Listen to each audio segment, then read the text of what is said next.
Selamat pagi Bapak Ibu orang tua siswa yang terkasih. Pada kesempatan pagi hari ini kita akan mendengarkan beberapa informasi berkaitan dengan SMK Saint Louis. Untuk kesempatan yang pertama, Bapak Kepala Sekolah akan menyampaikan informasi berbagai hal tentang kegiatan yang ada di SMK Saint Louis. Mari kita dengarkan informasi dari Bapak Kepala Sekolah. Pagi Bapak, Ibu, para wali siswa SMK Saint Louis Surabaya kelas 10, 11, dan 12. Saya Antonius Kasmanto, Kepala SMK Saint Louis Surabaya. Salam sehat untuk semuanya. Bapak Ibu, saudara-saudari, sesungguhnya pada saat ini kami yang ada di sekolah cukup berat untuk mengadakan pertemuan yang semacam ini. Bukan apa-apa, tetapi lebih karena sesungguhnya yang kami dambakan adalah kita bisa bersua dan bertatap muka dengan Bapak Ibu secara langsung. Hal ini sungguh tidak bisa kita hindari.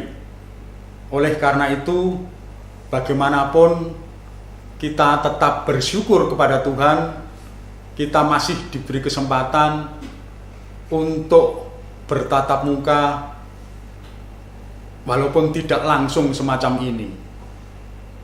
Bapak Ibu, saudara-saudari semuanya, perkenankanlah pada kesempatan yang baik ini saya ingin mengutarakan beberapa hal. Yang pertama, selamat kepada para siswa yang kelas 10 karena sudah diterima di tempat ini, sudah bergabung dengan kami. Sekali lagi saya mengucapkan terima kasih atas kepercayaan ini. Kepada para murid kelas 11 yang naik dari kelas 10 ke kelas 11, saya juga mengucapkan selamat. Demikian juga kepada semua siswa kelas 11 yang naik ke kelas 12. Selamat semuanya. Namun demikian, tentu kita menyadari bahwa tanggung jawab kita juga semakin besar. Pada kesempatan yang baik ini, saya juga ingin mengungkapkan beberapa hal. Semoga beberapa hal yang ingin saya ungkapkan ini sungguh nantinya bermanfaat untuk anak-anak kita semuanya. Bapak Ibu, saudara-saudari, rasanya kita perlu mengenali situasi real saat ini. Situasi real adalah situasi yang tidak bisa kita hindari. Ibu bapak, saudara-saudari, misalnya saat ini kita menghadapi pandemi COVID-19. Sungguh kita semua tidak bisa menghindari itu. Oleh sebab itu, ya ini adalah situasi real yang sama-sama harus kita hadapi. Maka konsekuensinya kita juga tidak bisa menghindari semua proses pembelajaran akan berlaku secara daring. Sungguh dari benak lubuk terdalam hati kami juga mengalami banyak kesulitan dengan ini. teman-teman kami para guru di SMK St. Louis harus menyiapkan pembelajaran daring. Tentu ini hal baru bagi kami. Kami sudah berupaya sedemikian rupa sehingga bagaimana bisa menciptakan pembelajaran daring yang enak, yang menyenangkan, yang anak bisa memahami semua materi dari target-target materi yang seharusnya diterima oleh anak-anak. Tentu ini tidak mudah Bapak Ibu semuanya. Demikian juga setelah menyiapkan, kami juga harus memberikan daring, melakukan daring dengan anak-anak.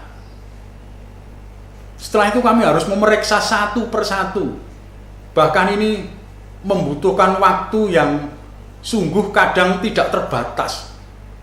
Saya sendiri merasakan Bapak Ibu, ketika harus melaksanakan pembelajaran daring semester yang lalu, kami harus memeriksa pekerjaan anak-anak itu sampai larut malam. Nah, ini tentu hal yang saya kira dialami oleh banyak guru di SMK St. Louis terutama. Ibu bapak, saudara-saudari semuanya, walaupun demikian, kami tetap bersemangat. Kami tetap yakin bahwa yang kami lakukan adalah untuk kepentingan anak-anak yang kami anggap juga sebagai anak-anak kandung kami sendiri.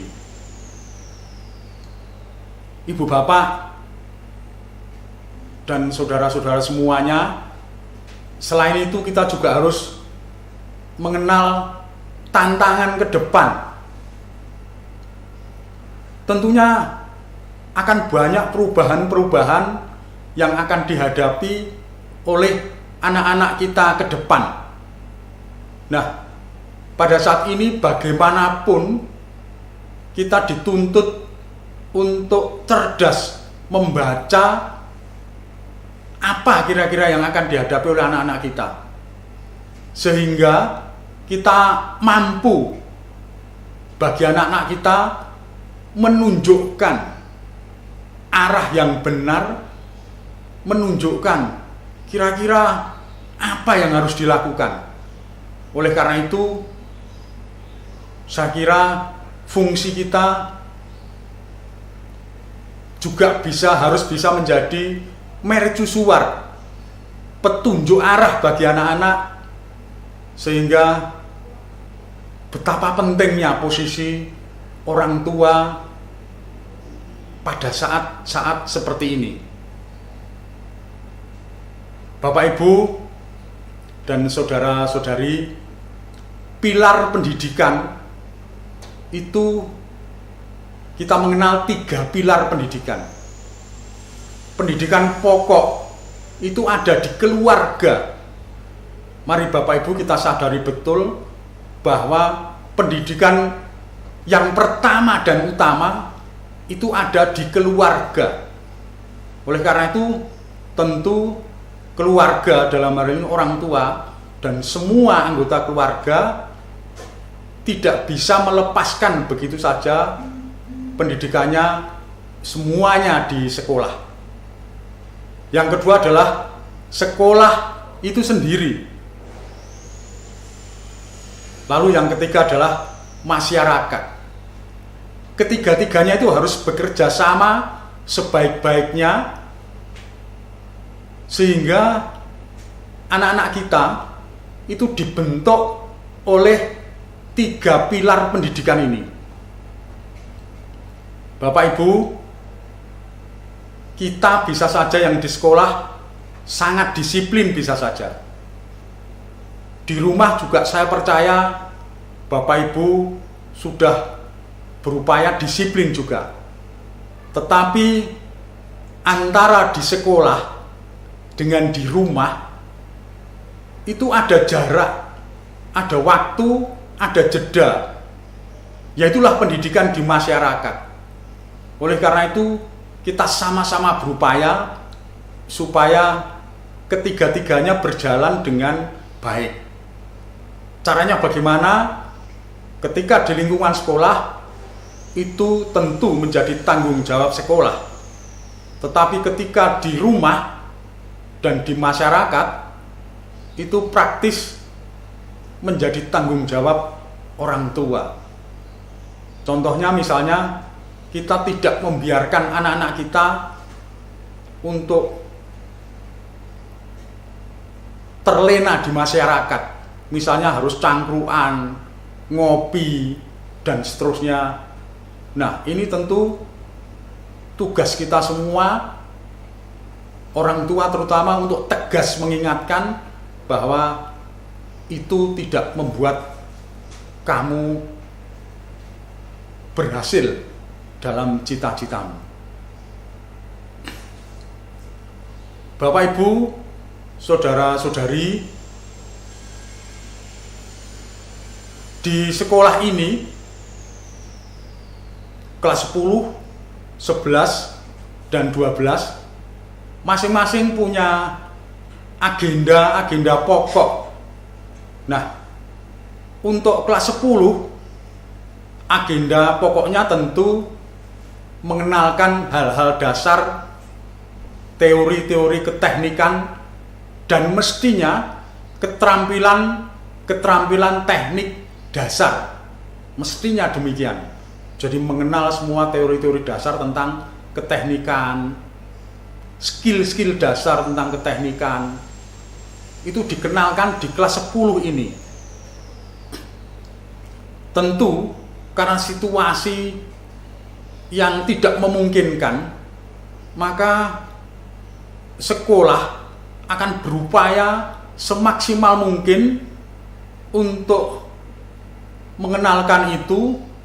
Ada yang dengan daring, ada yang langsung.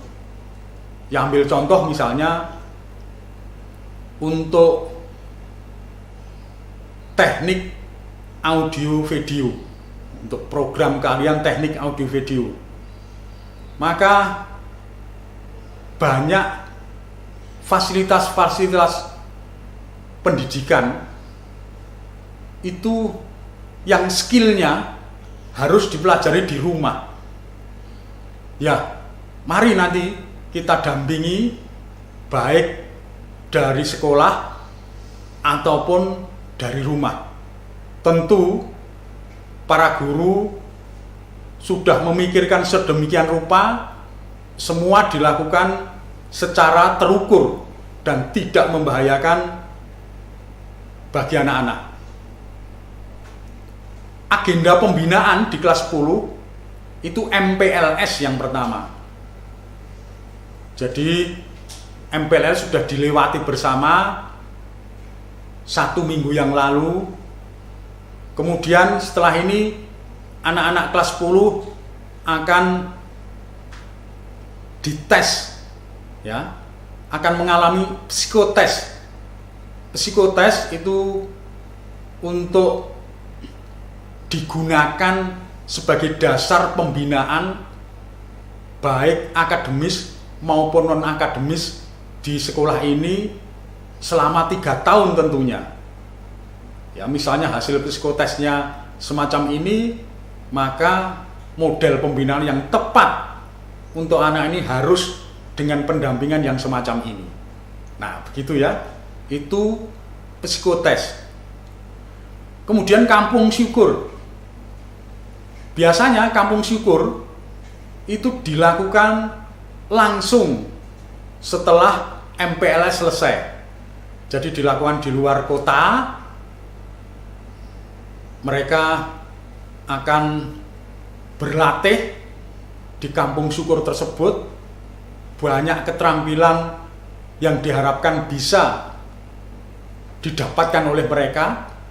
Tetapi kali ini mungkin kampung syukur akan menyesuaikan nanti. Ya, pelaksanaannya akan menyesuaikan. Bisa saja kalau memungkinkan itu dilakukan di semester genap. Bisa saja.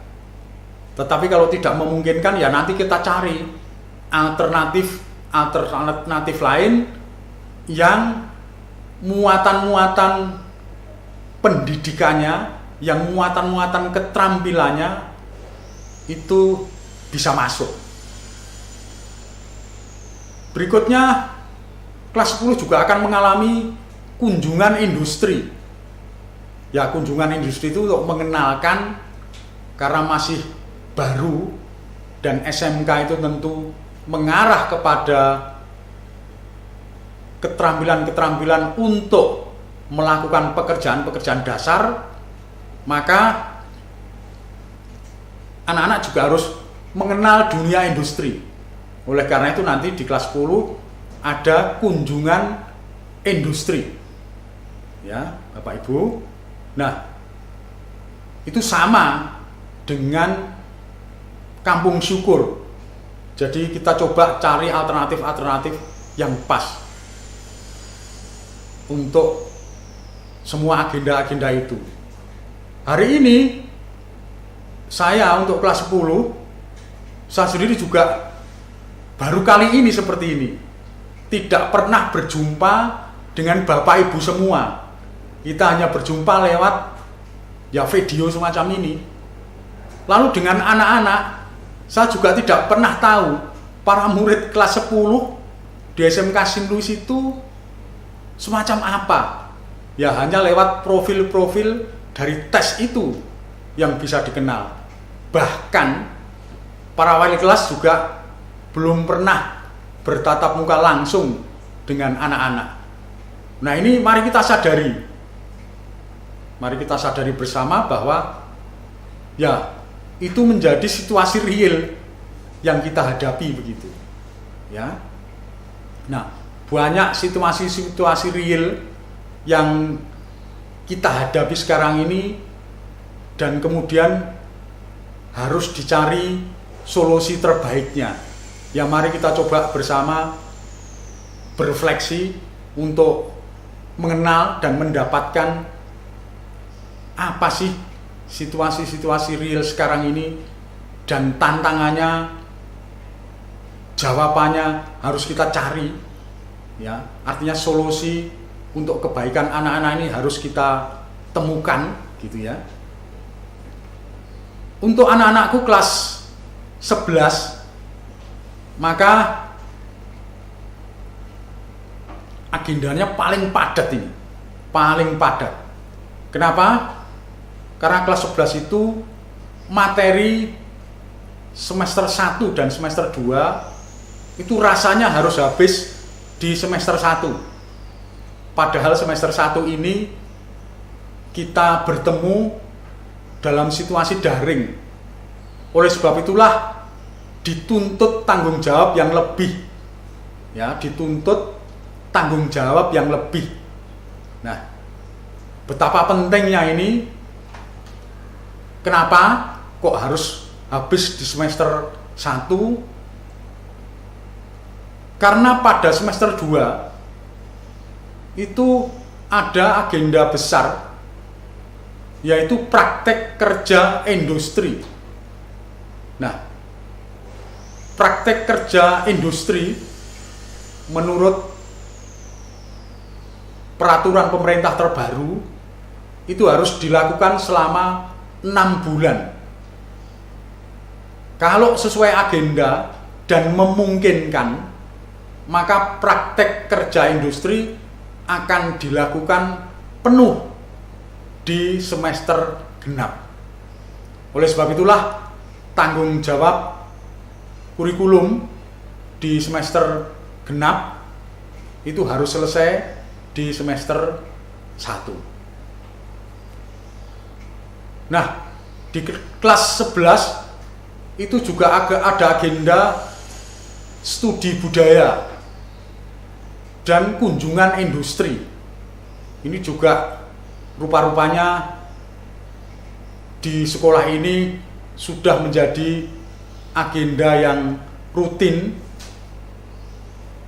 Kenapa? Karena memang selama ini dievaluasi hasil dan manfaatnya sungguh-sungguh baik bagi anak-anak kita. Nah, sebelum masuk ke agenda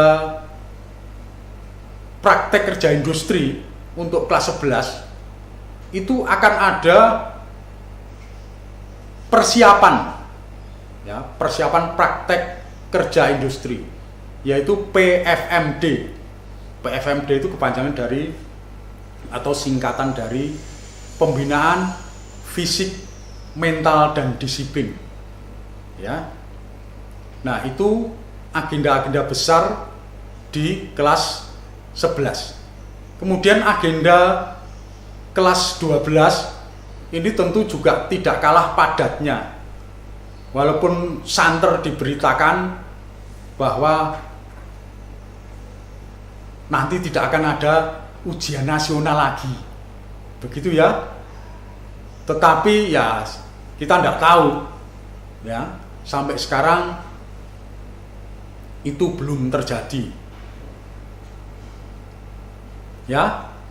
Nah, bagaimanapun kita harus siap, walaupun tidak ada agenda ujian nasional, tetapi ujian sekolah itu menjadi penentu kelulusan dari sekolah ini. Walaupun ketika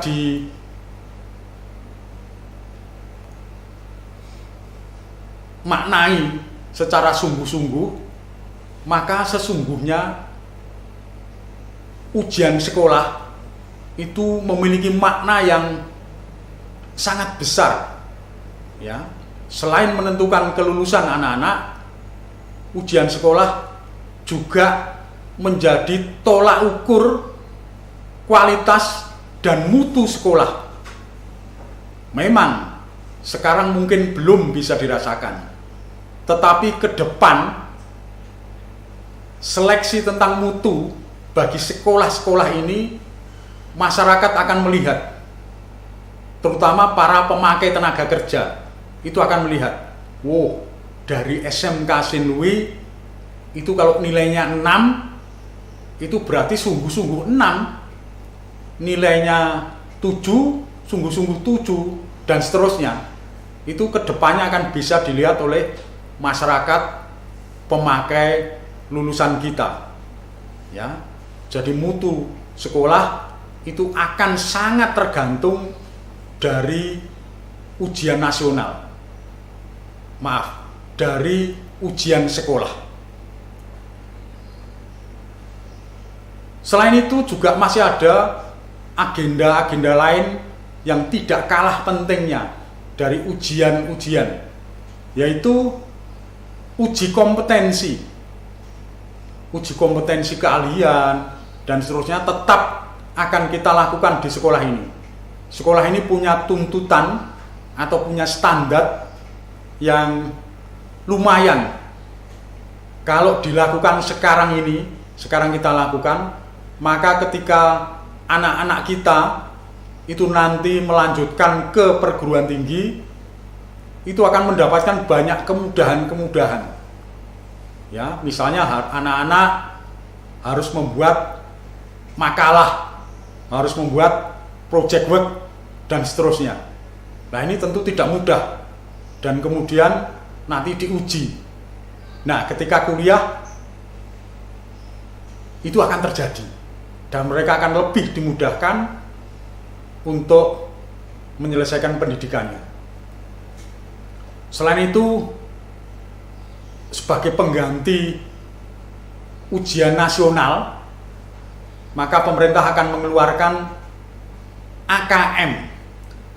AKM itu adalah Assessment Kompetensi Minimal, untuk mengukur ya kemampuan dasar minimal dari anak-anak kita. Konon soal-soal assessment itu menuntut keterampilan berpikir tingkat tinggi, ya, high thinking skill. Nah, ini juga perlu persiapan yang baik, persiapan yang sungguh-sungguh bagi anak-anak kita. Pada kesempatan terakhir kali ini, saya ingin mohon kepada Bapak Ibu semua, para orang tua siswa, untuk tetap memberikan support kepada anak-anak kita. Ya, support itu bentuknya bisa spirit, bisa pendampingan, bisa fokus kepada kegiatan anak-anak kita. Ya, kita perhatikan semua yang mereka lakukan atau aktivitasnya mereka.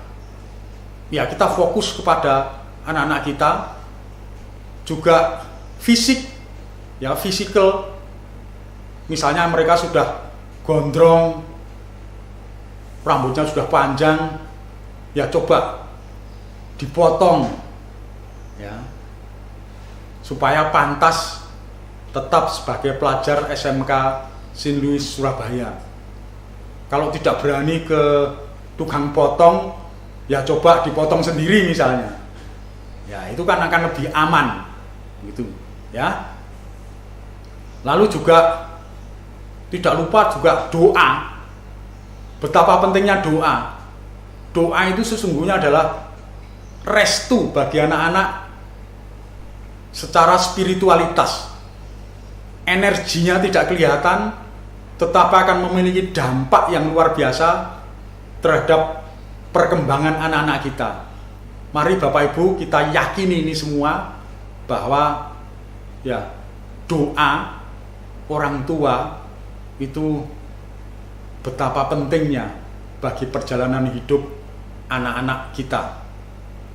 Tidak kalah penting, pasti semuanya mengeluarkan biaya. Jerbasuki mau beo itu pasti nggak ada keberhasilan, ya, tanpa biaya. Itu saya kira susah, saya kira, ya pasti Bapak Ibu akan mengeluarkan, bahkan bisa jadi lebih dari situasi yang normal, ya, jadi dari situasi biasanya. Oleh sebab itu sejak awal saya juga mengingatkan betapa pentingnya masalah pembiayaan. Jadi anak-anak kita daring pasti membutuhkan kuota, pasti membutuhkan support yang lain, pasti membutuhkan HP dan seterusnya. Kalau dulu zaman kita sekolah, maka dibutuhkan support buku. Sama orang tua saya dibelikan buku tulis, itu supportnya. Kalau sekarang ya enggak, HP itu adalah support. Harus diupayakan bagaimana setiap anak memiliki HP sehingga ya bisa mengikuti semua perkembangan, karena nanti sesungguhnya tidak hanya untuk pelajaran, ya, tidak hanya untuk daring ini saja. Nanti proses pekerjaan itu bisa jadi ke depan itu butuh alat komunikasi semacam HP yang dibutuhkan bagi anak-anak kita. Kalau anak-anak kita tidak mau ketinggalan, ya, saya kira itu Bapak Ibu yang bisa saya sampaikan. Salam sehat untuk semuanya, semua keluarga. Semoga semua niat-niat baik kita sungguh diberkati oleh Tuhan. Selamat pagi, Tuhan memberkati kita. Demikian Bapak Ibu sambutan dan informasi yang sudah disampaikan oleh Bapak Kepala Sekolah. Semoga informasi ini bisa diterima dengan baik. Terima kasih, selamat pagi.